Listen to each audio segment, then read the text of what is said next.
We're back with another weekly cleaning routine, and this time we're going to talk about everything you should be doing in your kitchen at least once a week. Just like with any clean, I'm going to be starting off with that high dusting. So I'm going to go around, dust the cabinets, the corners, and this little thing up here. Be right back. And when you have an extendable duster like this is something that only takes a couple minutes. And it's a nice way to make sure that you don't get a lot of buildup of dust in your corners or on your cabinets. So overall, going through and doing this dusting once a week is going to make your maintenance cleaning a lot easier. And no, I'm not going to get all the way on top of this fridge, but I am going to dust it real quick. And don't come at me for not moving these pans. Ain't nobody got time for that. Fun fact, whenever I first came to see this house before I ever cleaned it, this client is pretty tall, so he let me know that right up here and on top of the fridge are things that he pays attention to. And anytime a client mentions something like that they pay extra attention to, I make sure to get it every time. And now that high dusting's done, what you're gonna do is gather up all your dishes and come do the dishes. Even though this is part of a weekly cleaning routine, dishes are something that you should be doing daily. And you can tell that this client does because every time I come, the dishwasher is empty and they just got one or two things in there. So I'm gonna go ahead and put that in the dishwasher and then we can get to scrubbing the sink real quick. And now that I'm on to cleaning the sink, I'm just gonna pop this bad boy off and sprinkle in some Barkeeper's Friend. Is it really sprinkling if it's a liquid? I don't know. Nice and clean sink, let's move over to the stovetop. Over here on the stovetop, I'm gonna use the same two things that I used on the sink, this Barkeeper's Friend and this little sponge, and I got it nice and wet.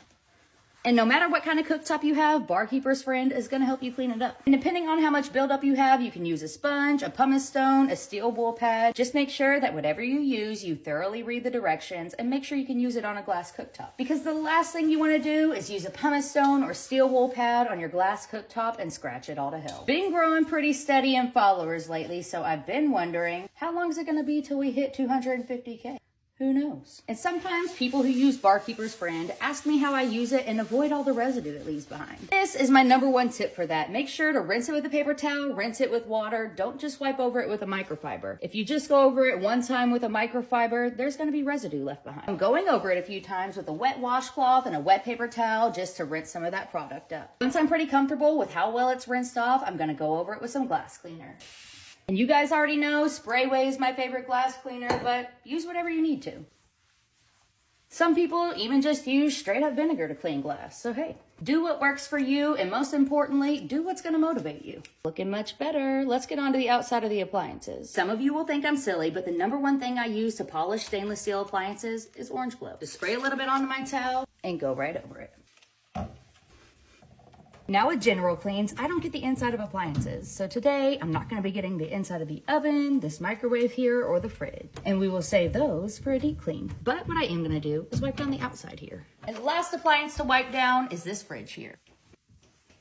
And I know I probably should always spray it onto my towel first, but I don't.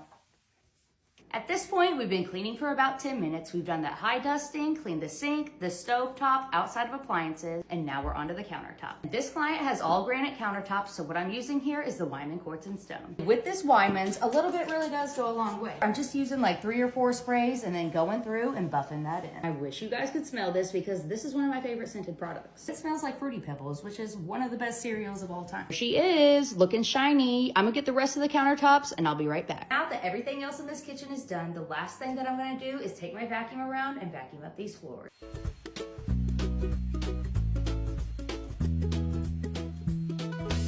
I low-key forgot about you guys and went and vacuumed the rest of the house, but let's get on to some mopping real quick.